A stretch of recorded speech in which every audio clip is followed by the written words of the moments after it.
Adalah seorang wanita pada satu malam tu, dia tulis post di FB. Ni kisah benar minggu lepas. Bukan, minggu sebelum tu.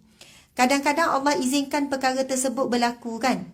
Saya baca, saya scroll FB sebelum tidur. Lepas tu saya tengok ada satu post.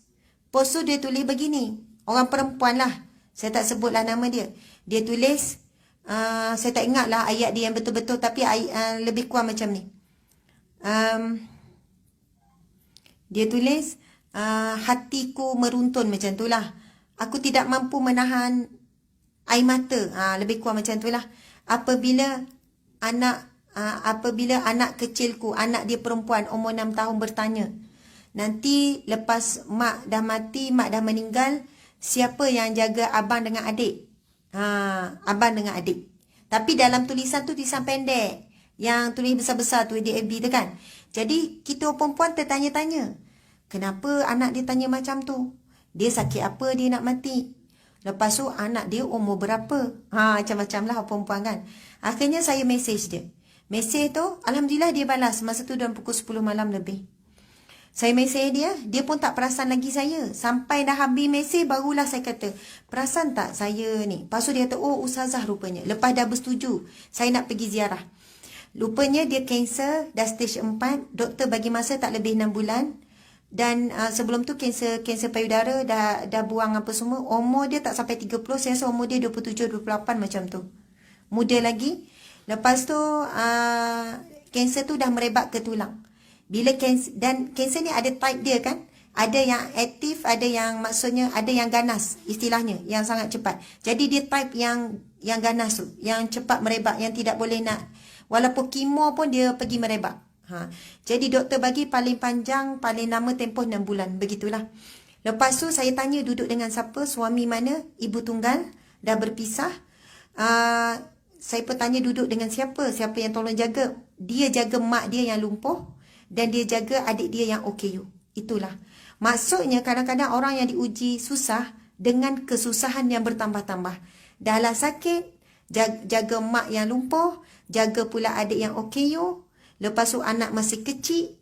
Sebab itu akhirnya saya kata boleh tak esok saya nak jumpa, nak pergi ziarah. Kebetulan memang ada kuliah. Dia duduk di Banting. Allah permudahkan, habis saya kuliah tu saya terus pergi jumpa rumah kayu yang buruk. Subhanallah, Allahu Akbar. Orangnya sangat tenang, sangat kuat. Masya Allah. Saya tengok anak dia, seorang 6 tahun perempuan, yang lelaki 8 tahun. Masya Allah. Rambut tu saya sampai-sampai saya tupan bilik air tandas. Memang ada banyak sangat rambut yang bergumpal-gumpal. Dia kata anak dia terkejut menangis. Sebab anak dia selalu tolong. Sebab dia lepas kemo apa, dia sakit kepala apa semua kan. Anak dia kata yang dia tulis tu, sebab masa tu anak dia yang 8 tahun lelaki tu urut kepala dia. Sebab dia kata sakit sangat, tolong urut. Bila urut tercabut seketul. Tercabut bukan seorang dua, tercabut terus. Anak dia terus menangis, bertempik. Sebab itulah anak-anak dia tanya soalan tu. Subhanallah, Allah Akbar. Saya memang banyak dah habis air mata masa tu dengan cerita dia. Tapi yang saya nak kongsi ada kaitan dengan apa yang kita bincang hari ini. Iaitu tentang bab zikrullah. Wanita ni nama dia apa tak ingat. Anissa. Nama dia Anissa. Subhanallah. Dia kalau kita follow FB dia cerita tentang pesakit dia tu sangat jarang. Dan sebenarnya dia dah lama tak update FB. Tapi Allah izinkan setelah beberapa bulan dia tak update, masa itulah saya baca. Dan bila pergi ziarah, Allah mengajar kita banyak perkara. Sebenarnya hati kita yang keras ni, yang susah nak menangis, yang mudah nak merungut, yang rasa ujian Allah tu berat sangat, bila jumpa orang yang sakit seperti ini, terus kita rasa ujian kita timpa sebenarnya ringan. Dan kita jumpa orang yang hebat, orang yang tidak dipuji, tak dikenali oleh manusia. Lepas tu dia cerita pada saya. Dia kata, ustazah, kekuatan saya satu, zikrullah. Kekuatan saya istighfar. Dia wanita yang baik, bagi saya wanita yang solehah, wanita yang baik, dengan pakaian yang baik, dengan ibadah yang kuat. Masa saya borak-borak dengan dia, datanglah seorang makcik umur 60 lebih. Rupanya duduk tak jauh daripada situ, macam tok saudara dia, orang jauh, umur 60 lebih kat 70. Makcik tu datang. Makcik ni memang tak kenal langsung saya. Dia tanya, kamu siapa? Ustazah ke sebab pakai tudung kan? Pakai tudung bulat kan? Saya ustazah. Dia pun kata, makcik suka jumpa ustazah ni. Makcik suka dengar ceramah tapi kod radio. Makcik pernah kod dengar suara saya, makcik ni. Radio Aikim tu dia dengar. Makcik tu pun cakap, ustazah, dia ni orang baik, ustazah. Tapi orang baik ni Allah uji ustazah. Suami ceraikan dia, dia sakit, anak ni.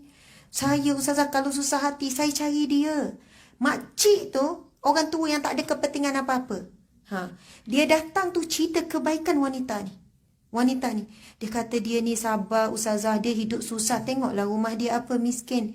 Itu hari ada orang tercicir beg. Dalam beg tu ada piti duit banyak, ada barang kemas. Ni Anissa ni tak ambil 1 sen pun pergi hantar, cari sampai jumpa siapa pemilik tu. Dia kata dia ni ustazah, zikir kuat, orang baik, sabar, ujian demi ujian, apa ujian tak kena dengan dia. Makan, minum apa, maksudnya dia tak bekerja, dia tak mampu. Kemo, operation, macam-macam. Dan saya nak share satu kisah yang berkaitan dengan zikrullah dan dia selalu beramal. Yang paling utama dia kata, ustazah, saya memperbanyakkan istighfar. Masa saya operation, buang, maksudnya kanser payudara, saya tak ada siapa-siapa yang boleh jaga saya. Memang saya tengok, mak dia memang tak bergerak. Dia lumpuh. Ayah dah meninggal, mak lumpuh. Suami tak ada. Siapa jaga saya lepas saya operation? Tak ada. Saya sorang-sorang di hospital.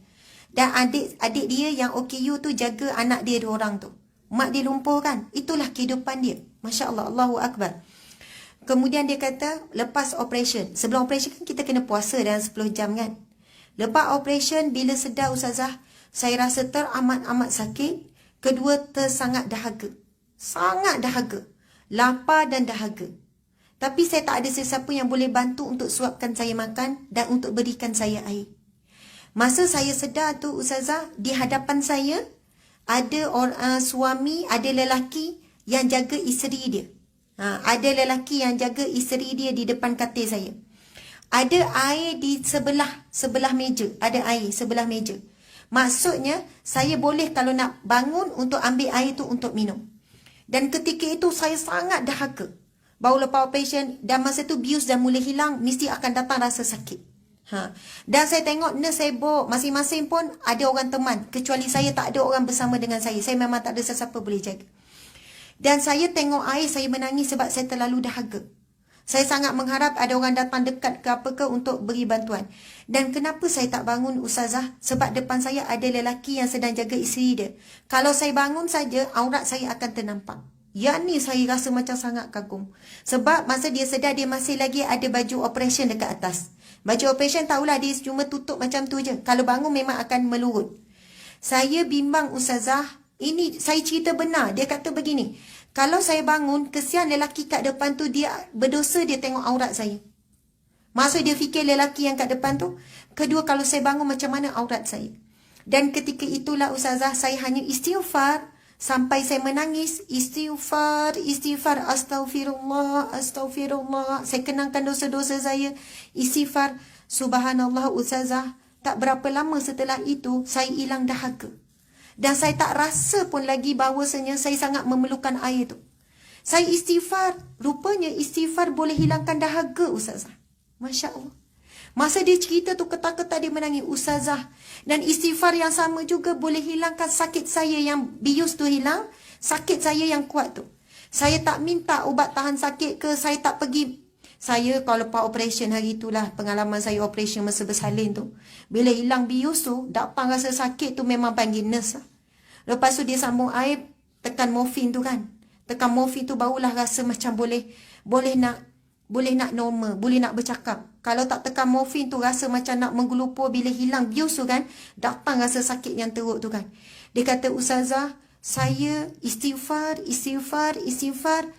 Saya hilang dahaga, saya hilang rasa sakit. Sampai rasa sakit tu hilang. Dan saya tenggelam tidur istighfar. 12 jam selepas itu baru saya boleh minum air ustazah. Maksudnya 24 jam dia langsung tak minum air. Dia jadi dahaga tu memang kesan biu, kesan ubat-ubat masuk semua tu. Dia akan bertambah-tambah dahaga. Lepas operation kita sedar memang kita sangat nak minum air. Jadi dia kata, ustazah, saya balik hari tu, besok saya balik. Lusa tu saya dah buat semua kerja rumah, menyapu, apa-apa kerja. Dan orang jiran-jiran tak tahu saya baru lepas major operation. Orang tak tahu. Sebab tak ada orang lain nak jaga anak saya, nak buat itu, nak buat ini, melainkan saya sendiri. Masak apa semua. Tapi saya buat apa? Zikrullah. Zikir, dia kata. Sebab itu bila kita ziarah orang sakit seperti ini, sebenarnya kita dapat banyak ilmu. Kita banyak kesedaran.